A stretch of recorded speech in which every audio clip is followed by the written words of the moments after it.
There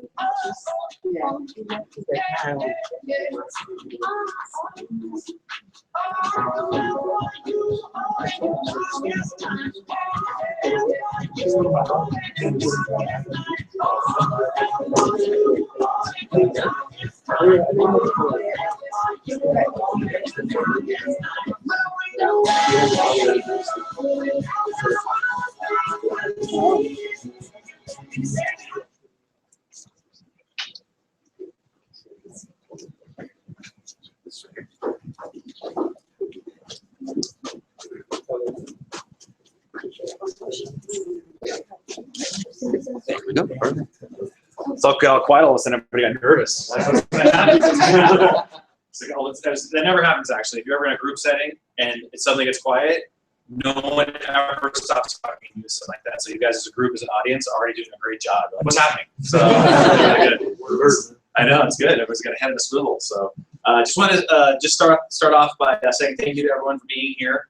Really, really appreciate it. It's the holiday season is upon us. So there are many things that you could be doing, like has anyone started their Christmas shopping, or has anyone not started their Christmas shopping other than me?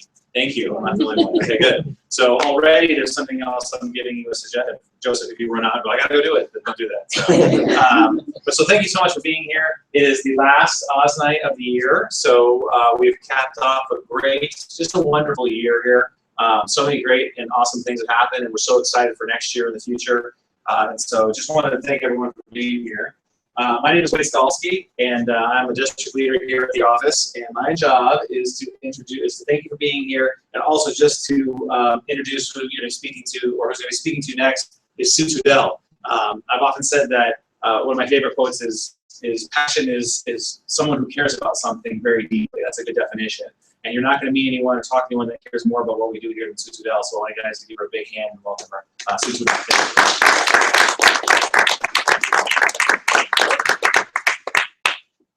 You know how it is when you switch phones and you try to do it on there and all of a sudden you go, oh, I'm going to hit the wrong thing? Yeah. Hi. My name is Sue. Welcome again. You know what I'm going to do tonight, and I'm not sure, I almost hate to hit this yet, so I think I will for just a second, because I just want to talk to you guys for a second. We got some goals in mind for tonight, which is kind of cool, and I think you guys are going to really love what we're doing. But what I want to do is, with the part that I'm doing, is I really want to get you guys just kind of thinking about what's going on out there. Is that okay? Can I use your brains for just a little bit? I mean, I won't work too hard, so you won't have to take a nap afterwards or anything like that. But if I could get you thinking for just a little bit, and then we're going to kind of give you some solutions afterwards too, if that's what it is. Good? Everyone cool with that? Okay, so I was thinking about it, and I figured, you know what? There's some things that we all know that really happen around here.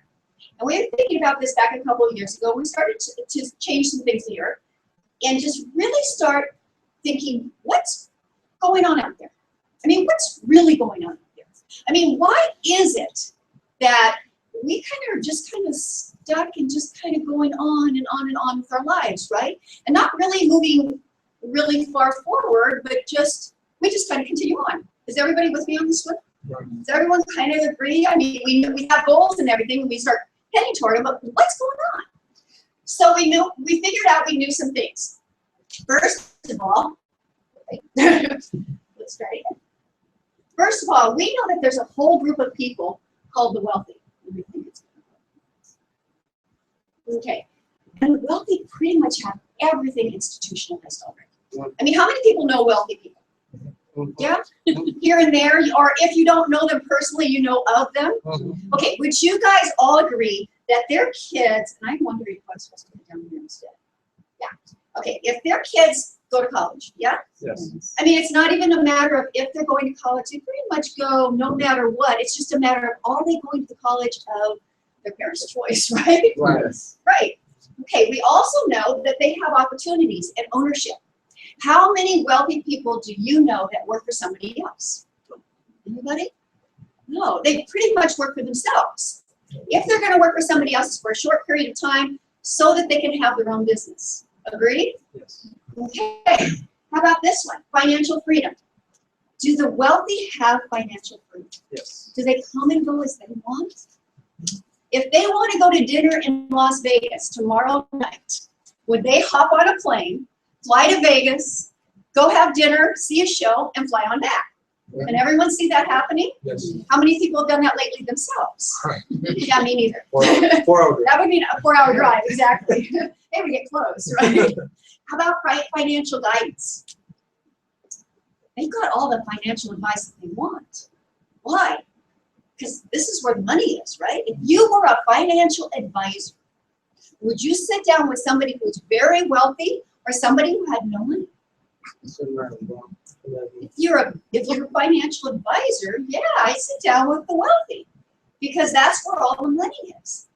And all of these things are pretty much institutionalized. And we know it's the case, right? Would you guys also agree that there's another group of people called the financially dependent down here, or the not so wealthy, that the government actually takes care of? And I want to suggest that that's a really good thing.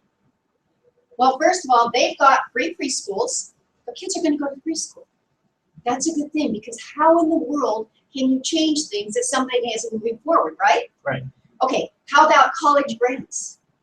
Kids get to go to college. As long as they qualify to go to college, they can go. Right. Financial support? Yeah, lots of that. Medi-Cal, food stamps, all sorts of financial support there. How about opportunities, games programs, a lot of different programs for them, right? And this is a really good thing. Why? Because do we really want people out on the street? You know what, I read a really interesting thing today, or actually heard it this morning. There are, in the Santa Clarita Valley, 2,000 people that are homeless. Yeah. 2,000. Do you see why that's a really good thing that the government takes care of these folks down here so that there's not 3 or 4 times that many people on the street? That would be terrible. Right. That'd be terrible. But notice there's one other thing here. There's a really, really big group of people right here that aren't the wealthy and that aren't the financially dependent. And that's pretty much everybody, right? Right. The rest of American families, right here in this group of people. Sometimes it's called Main Street families. Let's see if I can get that going. Okay. Let me ask you a couple questions, because I don't know about you, but I consider myself right there. Anybody else around here? Yes. Pretty much. And how does it feel on a daily basis when we're kind of trying to walk a tightrope, making sure ends meet? And we keep going and we keep going, and we know things are going to get better, and we know things are going to get better, but we keep going, right? Do we want our kids going to preschool? We know it's important, right? Challenge is anybody paying for it? Nope. We are. How expensive is preschool? Yeah, really expensive. Do you have kids, Bonnie? Yes. How old? 11, 7, and 4. And 4. So you do know the preschool part. How much is that a month? It's a little too much. Yeah, exactly. $600 to $1,000 a month per child. It's craziness. But we're going to do it because we know it's important, right? Okay, how about college? Kids going to college? Yeah, but we don't qualify for grants, so unless they're getting a scholarship, we got to figure something out. Right. Student loans, it usually is, right? Yeah. And those student loans, what ends up happening is those kids walk out of college owing $30,000, $40,000, $50,000 or more. So they start from behind, right? How about businesses? Would you like to own a business? Anybody here? Yes. Is it expensive? And you know, it's really not the amount that it costs you to open a business. It's how much does it cost to stay in business long enough to make it successful. That's the expensive part. So you know what ends up happening? Because we don't have that. Who owns the businesses? And who runs it for them? Us. Yeah, absolutely. We do. And we keep spinning our wheels, and we work to build somebody else's dreams. This is kind of a downer, isn't it? That's all right. We're gonna switch this around in a couple of minutes. How about financial advisors? Any financial advisors out there helping you? Ever wonder why? Basically, the reason is because we don't have $250,000 to invest with them, so they don't want to sit down with us.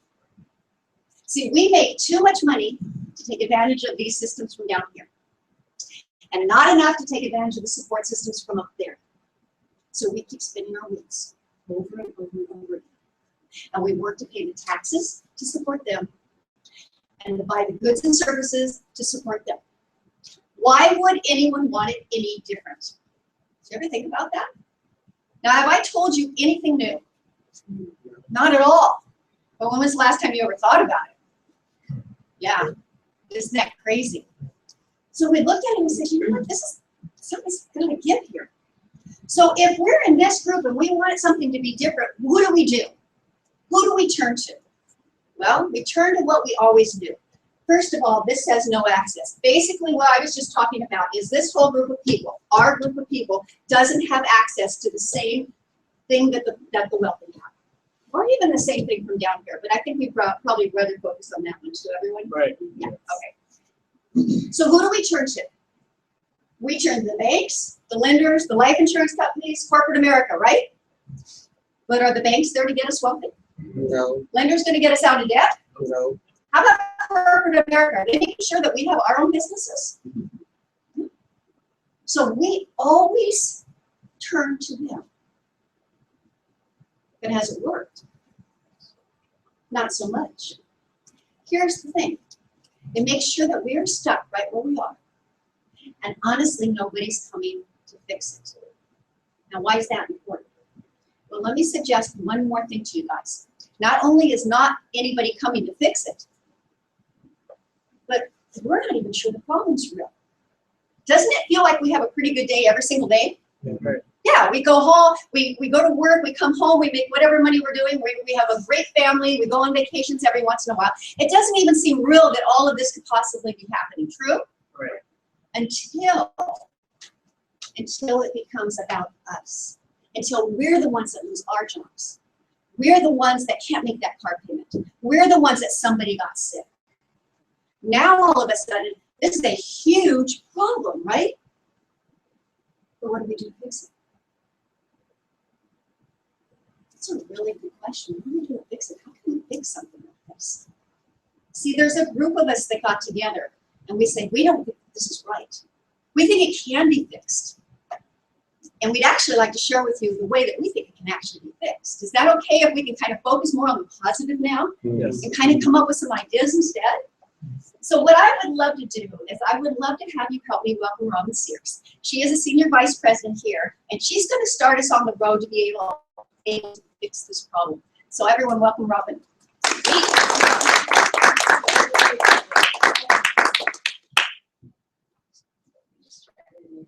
There we go, Robin Sears. Hi, everybody. Hi. That's me. Okay, so I'm going to tell you in advance. I usually stand up like everybody else. But tonight, I can move this. I'm stuck. Okay. There we go. Tonight, I might be doing some sitting. Because most of you know, there are two boys in this. Yeah, you can do that one more time, and we're going to come up. I know, and then I'm going to be in a lot of trouble. But we'll see. We'll see how long I can get through this. So I also want to welcome everyone. It's fun to see some new faces that I haven't met before. And I know a lot of you have been here before.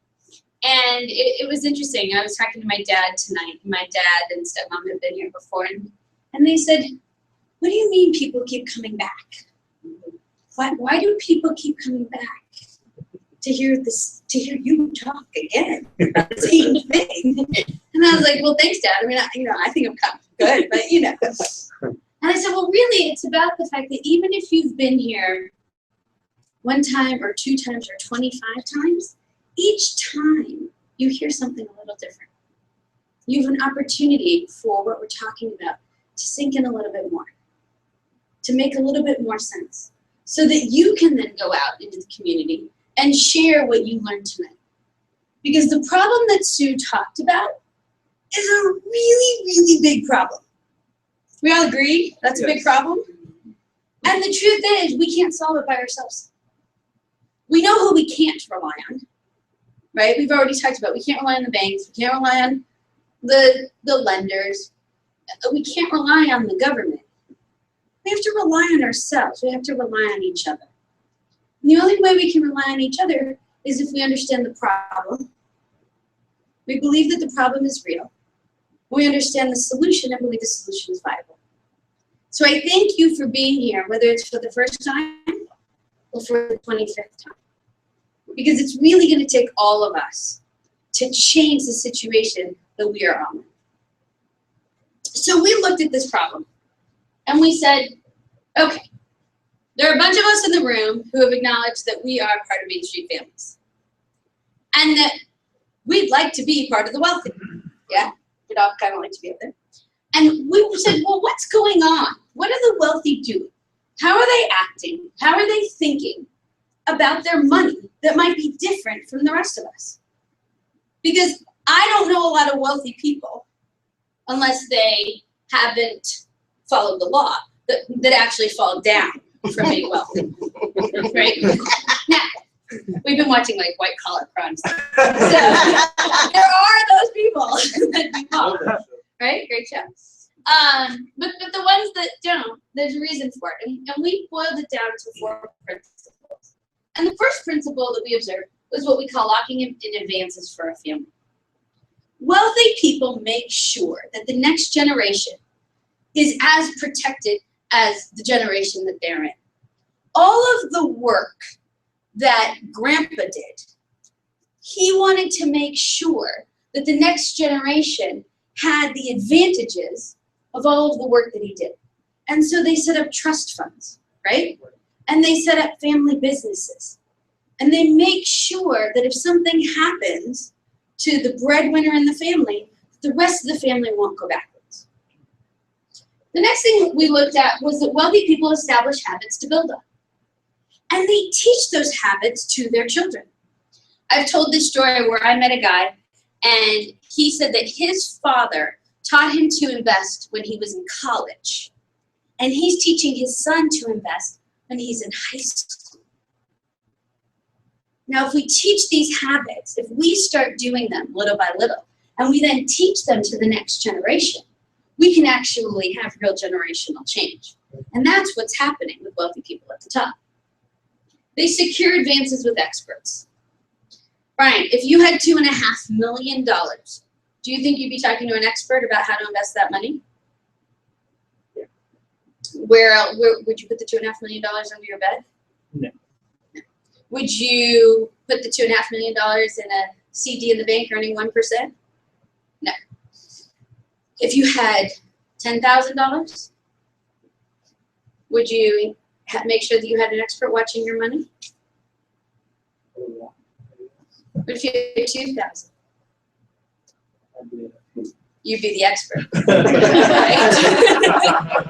So at some point we decide that we wouldn't sleep at night unless someone was watching our money. And we think that people with $2.5 million deserve access to that resource. But if we have $2,000, we don't. If we have $10,000, we're not sure. Right? The wealthy people say, I know where my limits are.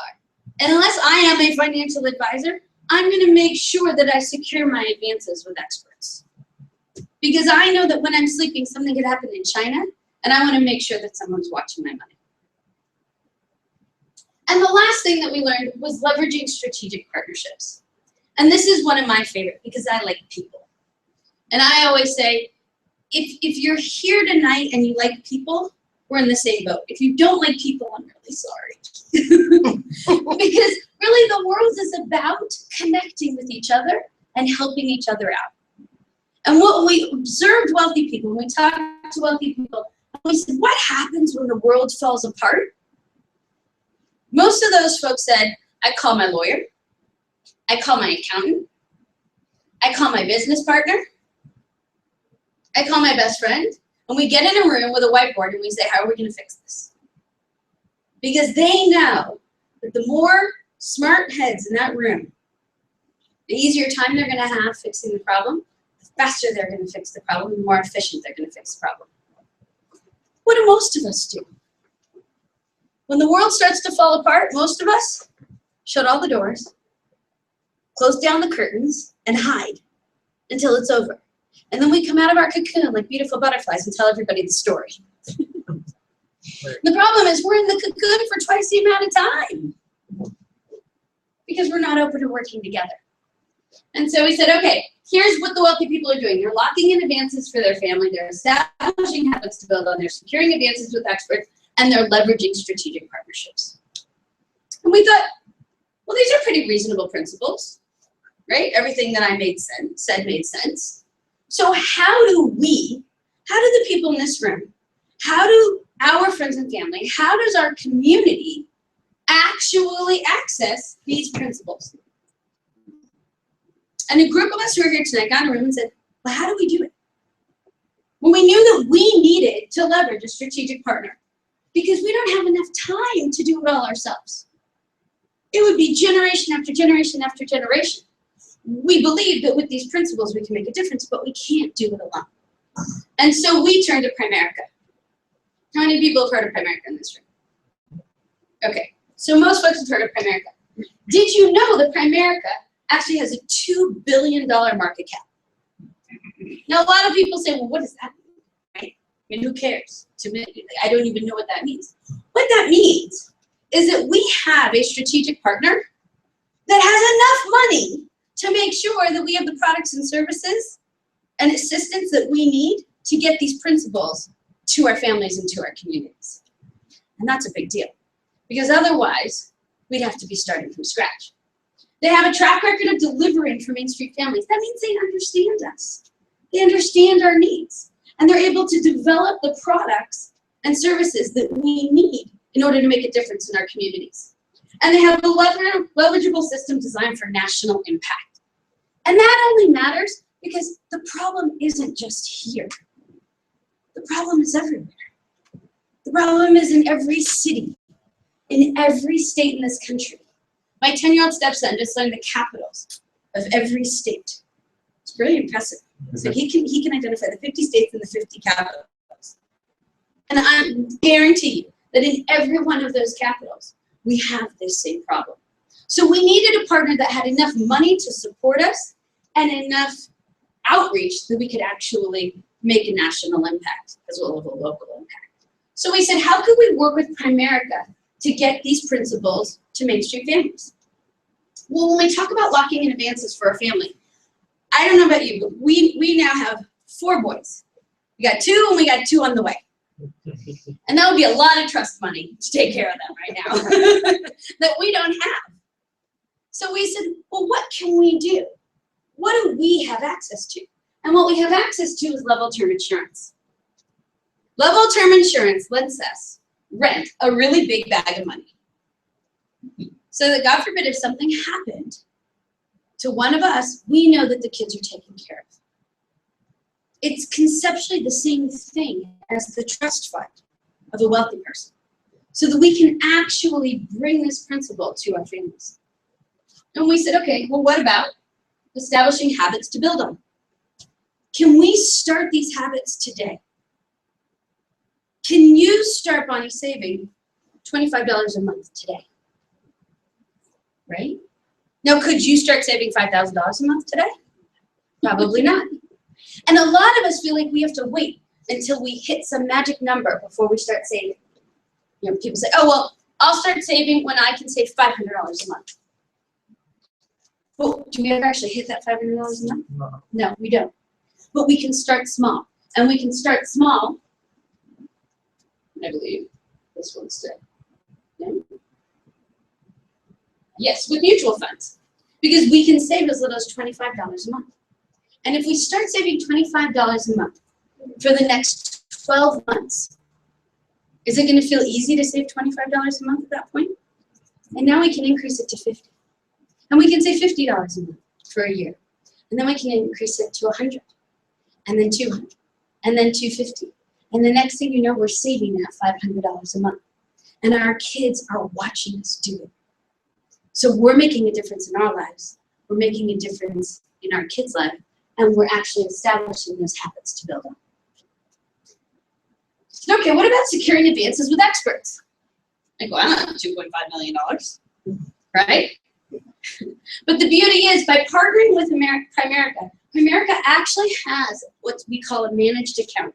And that means that you can have an expert watch your money starting at $25,000. Now, most of us would take $25,000 and either put it in the bank in a 1 or 3% CD, or we put it under the bed. You'd be amazed at how many people have the money under their bed. Because what they don't know is that we actually have access through our partnership with Primerica to this managed account. And that managed account over the last 10 years has actually averaged. We can see an 8 to 10% return. That's real money. And we deserve to have access to those kinds of experts watching our money at $25,000. And finally, we talk about leveraging strategic partnerships. And that's where, we've been talking about Primerica, and it's also about really leveraging our advocates. When you were invited here because someone in this room believes that the problem is real and believes that the solution is viable. And so they want everyone in their life to hear about the problem and to understand the solution. Because the change starts with our understanding. Knowledge is power. And so the way that we can actually leverage each other as a strategic partnership is to understand what we're passionate about, to understand how we can make a difference in each other's lives. And that way we also cannot close the doors and bring down the shades when something falls apart in our life. Because life is about ups and downs. We can actually turn to each other. And we know that if you can follow these 4 principles, if you make sure that your family is protected, if you make sure that you're establishing habits to build on, if you go out and take advantage of the experts that we have created partnerships with, and if you leverage your strategic partnerships, you can make a difference for your family and your community in 2 to 3 generations. That means that Bonnie's kids can start tapping on that door of the wealth, or that ceiling of the wealth. That means that Bonnie's grandchildren can take a step in that direction. Sound pretty good? Mm-hmm. I thought that sounded pretty good too. My husband, he said, well, that sounds pretty good. He's a little impatient, if you know him. He was like, I mean, we gotta do this. And I really want for the kids. And I really love for the twins, their kids to be able to take a step into that wealthy box. But it'd be kind of nice if I could. It'd be kind of nice if we could be there when our kids do. So he took a step back and said, there's gotta be a 1-generation plan out there. We have to start here. We want to know what's possible because knowledge is power and choice is about implementing that power. And if we don't have the knowledge, then we can't make the choices. So I'm going to invite my husband, the great Brett Sears, to come up and share his 1-generation game plan.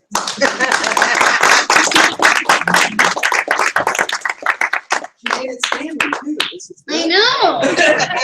So, Y'all energized. very, very, very excited. So last one, I'm fired up like right now, you can't believe. So a bunch of stuff we're gonna go through. All the speakers did great. And it's funny as I'm sitting there, and there's folks I've known for a while, and there's some folks I've been talking to that have been here, and it's always different, doing this conversation, right? And kind of wanting, you always want people to go, oh, did you get it? And do you see what's possible? And look, this room's a whole lot more fun when there's 80 people in it than when there's 18. I just acknowledge that. But we spent the last year getting ready for what's about to happen. And we can't do what we want to do without the people in this room seeing the direction, right? This is, how many of you look at this going, is this a pretty straightforward need that most of us and most of the people in our lives desperately need someone to talk to? Yes. Right? This isn't going away. This isn't rocket science. This isn't stuff that no one needs.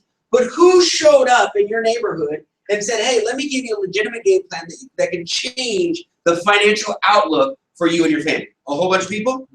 No. So there's a lot of folks that we're going to sit down and my job is to kind of talk about this 1-generation plan, right? And so, but I never want to lose the sight of what this is because there's a whole bunch of people who aren't as impatient as me, that love their job, that love what they're doing, and just say, man, but I don't want to work until I die. I don't want to work and then not have any money.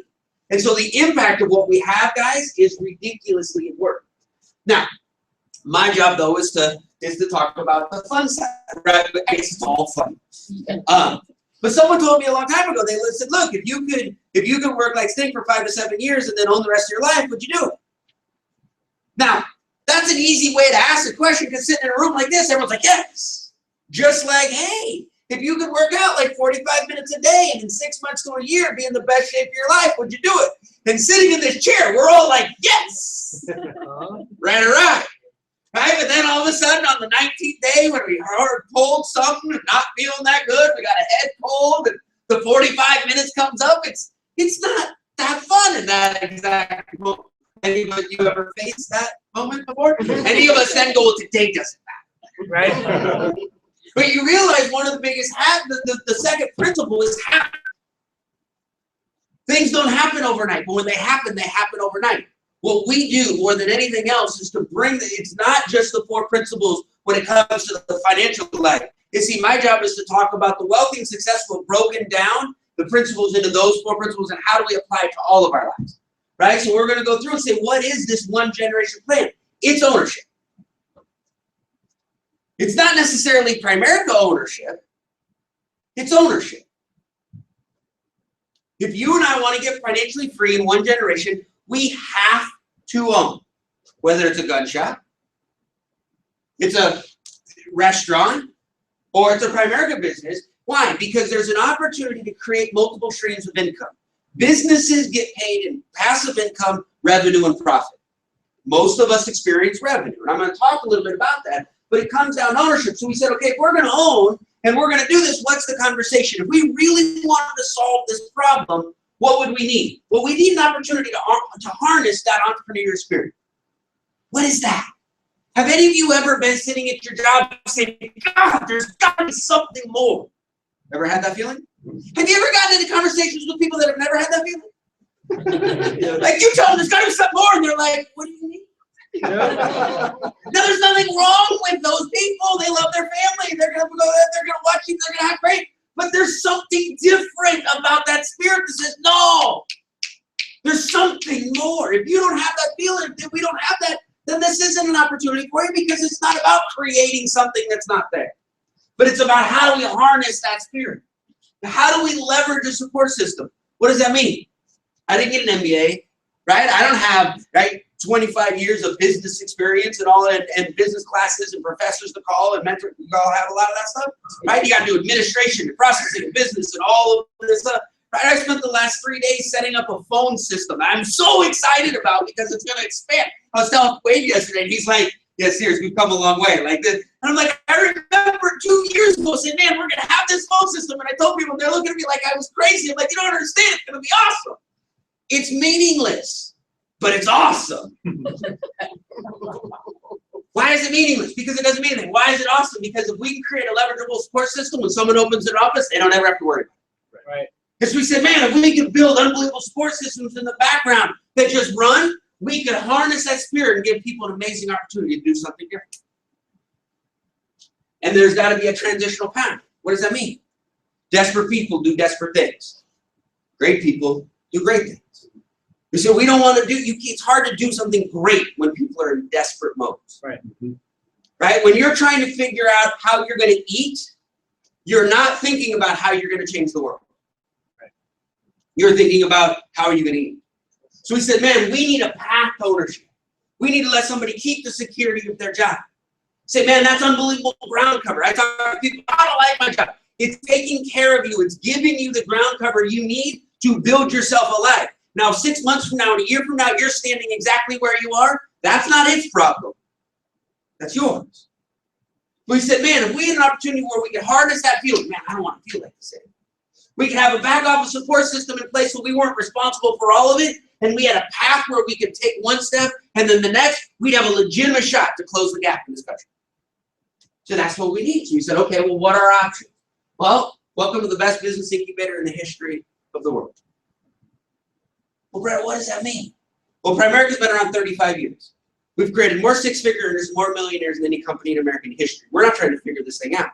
Here's what we do. Here's what a business incubator, here's the concept of this. right? In software companies, stuff like that. There's these 20-year-old kids that have been in garages, like writing code, right? They got this great idea, but they don't have any money, and they don't have any experience, huh? And then there's all these guys that have all this money and a ton of experience, but they're not the ones sitting in the garage coming up with the code. Y'all with me? So the guys who write the code find the guys with the money, and they say, hey, why don't we give you the money that you need and the experience you don't have, and you give us the ideas and the effort, and together we can build something. Right. Does that make sense? Yeah. Here's the dilemma. Any of you know how to sit in your garage and write code? Nope. Any of you sit there long enough to be able to come up with the ideas, all this other stuff? No. Most of us don't. If you have kids, teach them to write code. I'm just telling you, right? The foreign language, right, needs to be code, right? It should be Spanish and code. Those should be the two foreign languages. Right? You should, like, someone's taking French. Why? Stop! Right? Well, if I spend the weekend in French, great. You don't need that. You need coding and you need Spanish. I don't know why I went down that path, but that's all right. So here's what Primerica did: is we said, wait, what if we could take that spirit? What if we could provide that support system? What if we could create a path and we could take the finances, $2 billion in cash, and the experience, people that have built this step by step, and put them together? Instead of you having to figure out how to do everything, what if you had someone that could work together and create that? Don't you think we could make an impact? That's what we wanted to create. So we said, okay, well, a path to ownership. What would it take? Okay, there's great ideas, but real stuff. Let's talk. Well, low capital entry. What does that mean? The average small business, you know, the average franchise is about $82,000. The average McDonald's $1 million. Anyone want to write a check? It's not gonna go through. Right? Give me the keys. He said, look, we need to give great people a great opportunity.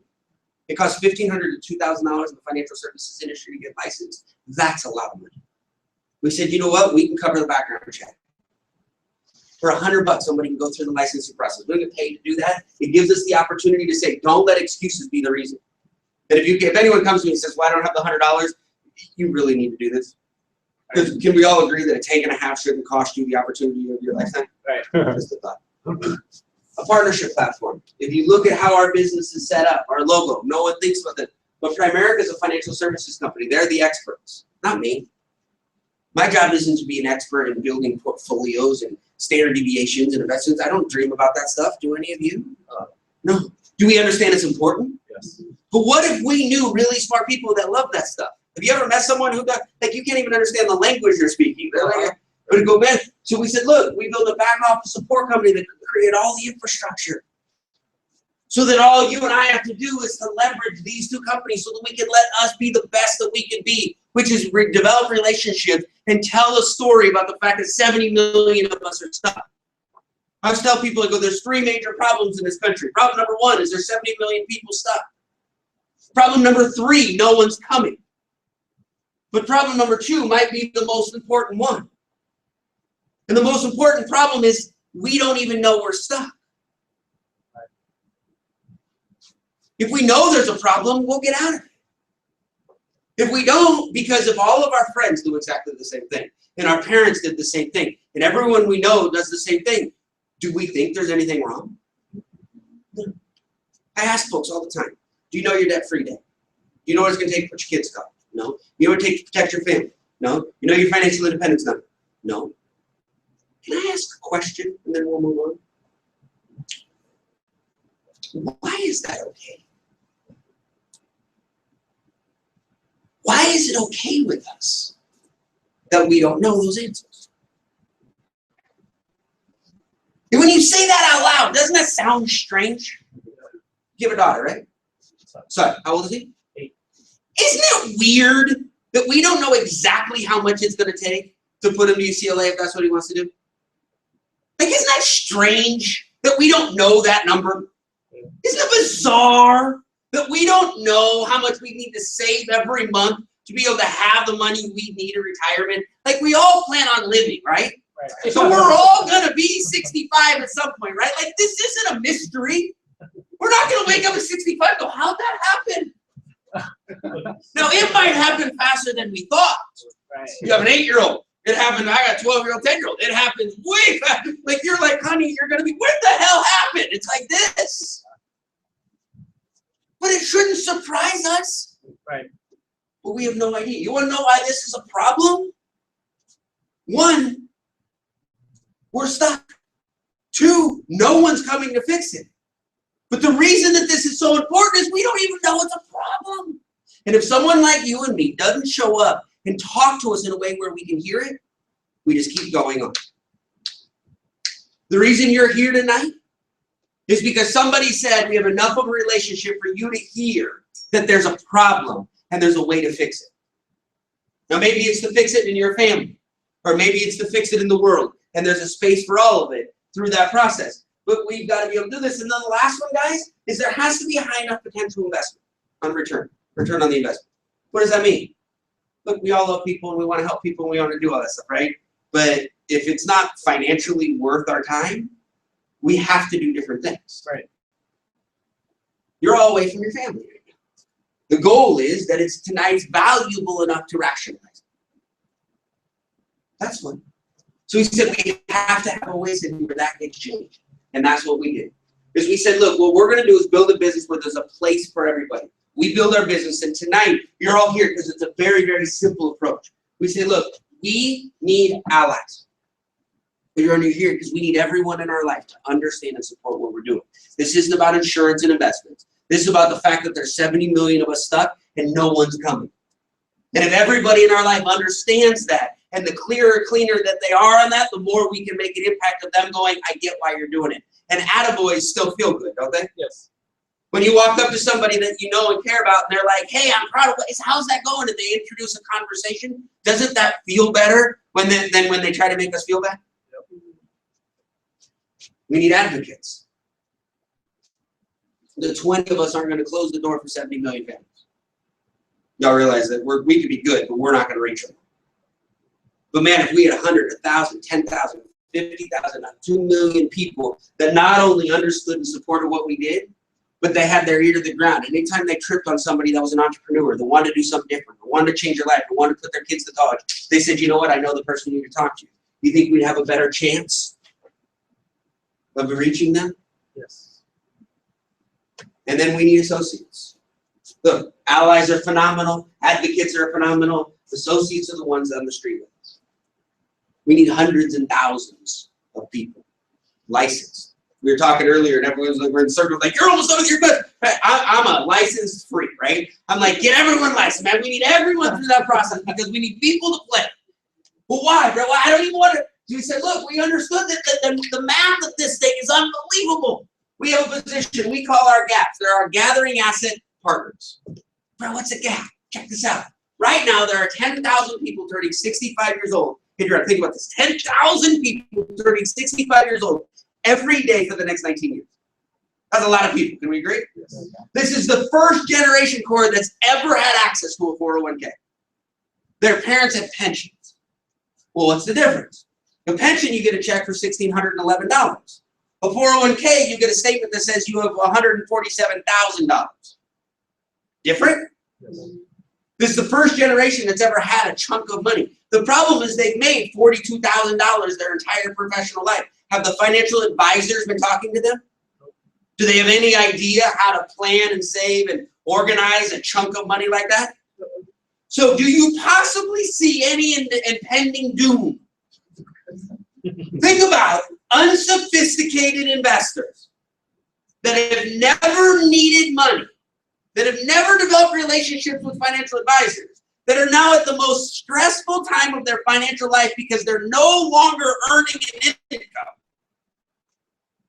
And they have no idea how to talk to anyone. Right. Nothing could possibly go wrong. Guys, in the next 10 years, this could be 10 times bigger than what happened in the loan industry. Because think about it.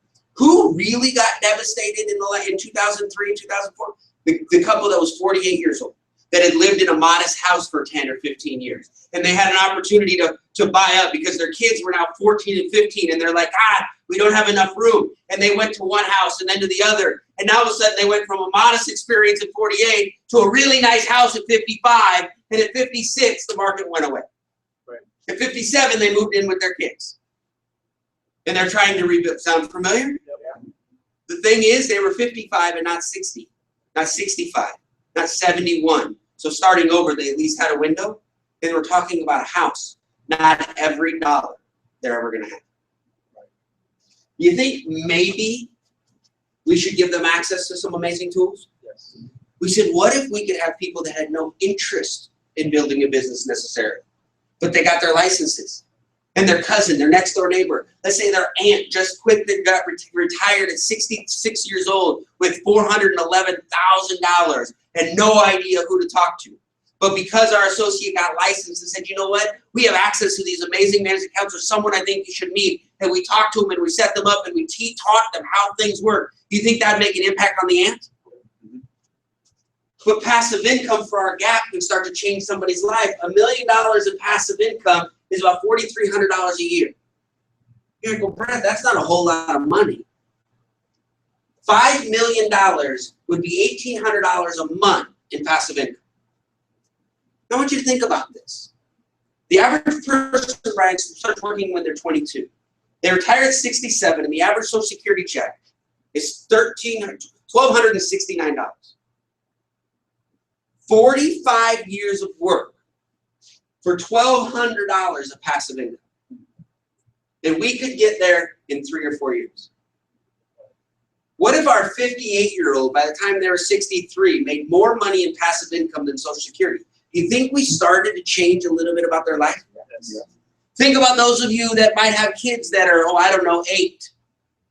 And in 10 years, the child got accepted to college, and the payment for the student loan was $1,000 a month. But you had $5 million of passive income. Didn't change your life, didn't quit your job, didn't do anything, but could fully fund the college experience just off of making an impact on the people that desperately needed it anyway. Right. You think that can start to make a difference?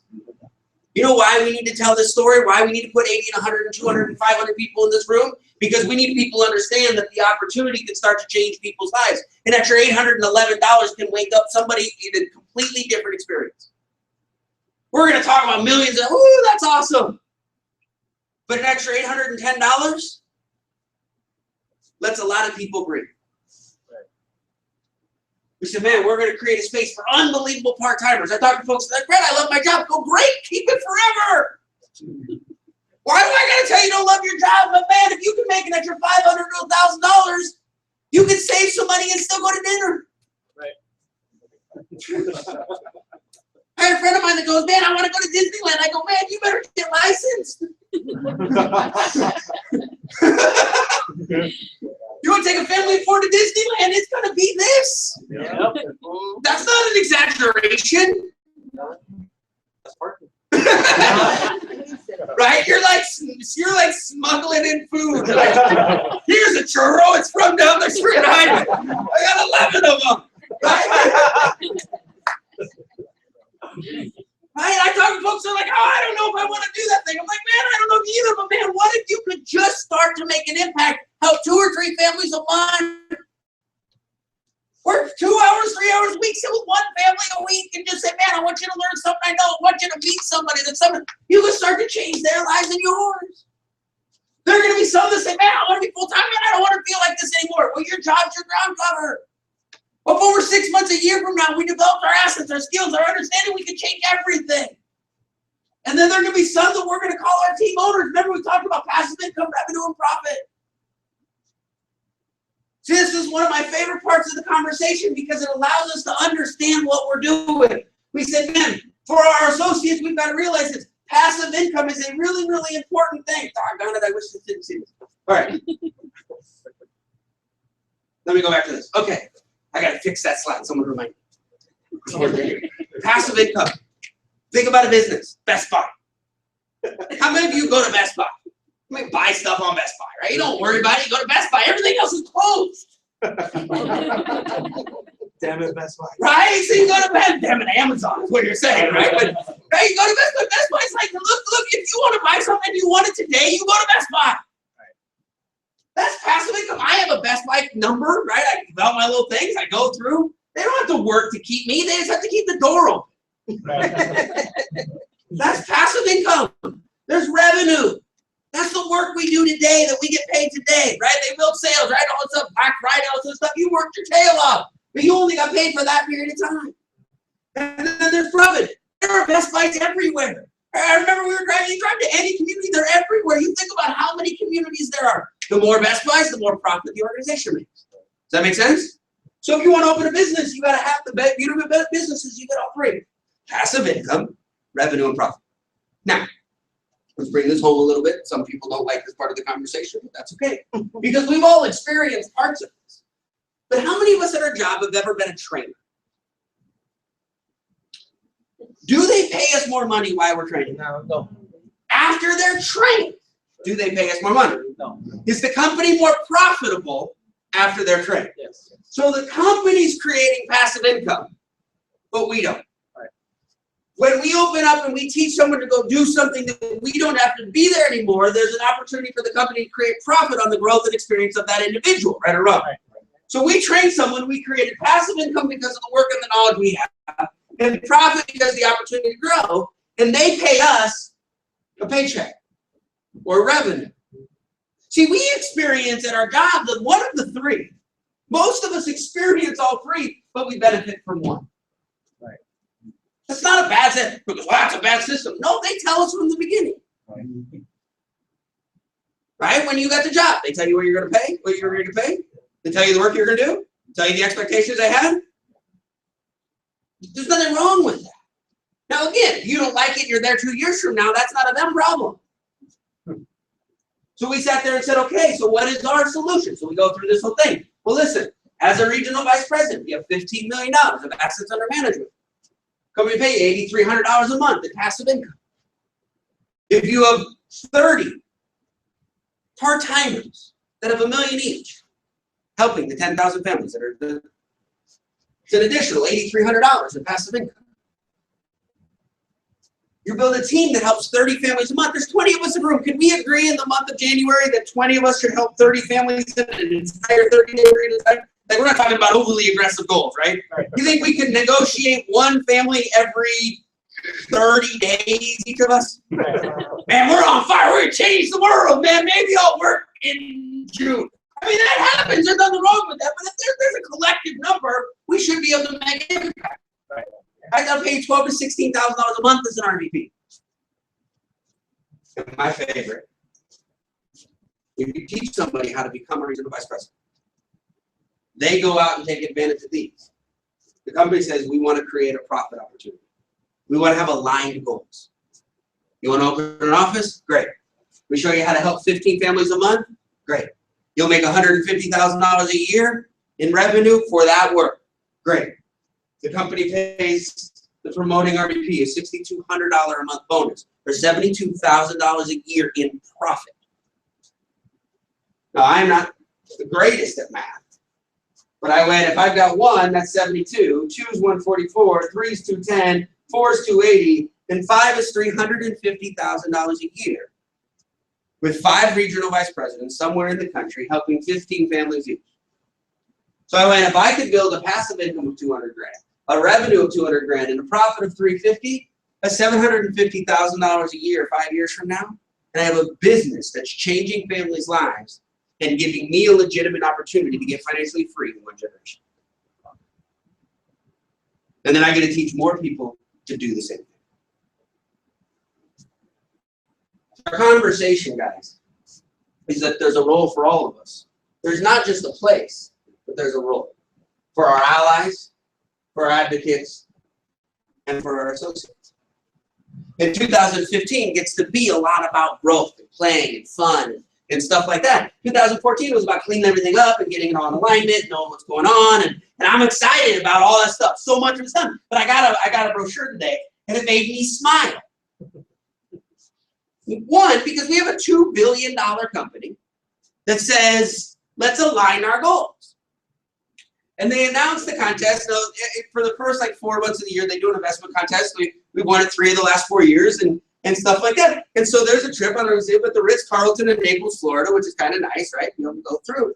But last year, we got really, really close to being able to take one couple with us. The top securities licensed person in our base shop, in our office, be able to go with us. And so Rob and I are talking and go, man, we're going to win this contest. But it's brand new and widely open because we have almost no one that's securities license installed because we're just starting. There's literally anyone in this room that's not a vice president already. Well, any of our vice presidents could absolutely do it. But anyone in this room, right, could absolutely qualify to go with us to Naples, Florida in July and stay at the Ritz-Carlton for a week. Anyone. And I started getting excited about thinking about this stuff again because I haven't thought about this stuff in a long time. Look, I love the idea of making a difference in people's lives. I love the idea of getting financially free. I love the idea of playing. I love the idea of traveling. I love the idea of experiencing things that we haven't experienced. What do we got to do? We got to get our licenses. What do we got to do? Is we got to get people in our corner. We got to tell our stories. We got to be able to make an impact. What do we got to do? Is we got to show up and realize, how can I play? There's 70 million of us stuck. No one's coming. The people who show up to change that group of people's lives should be able to make every financial goal and dream they ever had come true. Think about a business where the market was everybody. The need was vital. The competition was none. And the income opportunity was truly limitless. What if you got behind that wheel? Do you think it could mean your life 6 months, a year, 2 years, 5 years? How many lives could we touch? Tonight is about realizing that there's a place for all of us. There's a place for everyone and a role for all of us. We can't do this alone. Whether it's an ally, it's an advocate or an associate, you mean the world to us. Tonight's not about making you anything other than where your heart tells you you are and grow from there. We truly believe that there's a problem. We legitimately believe that we can solve it. But we know we cannot do it alone. We need your help. So we laugh up here when we tell this story, but January 14th, the movement continues. The next time we're in this room on a Wednesday night is January 14th.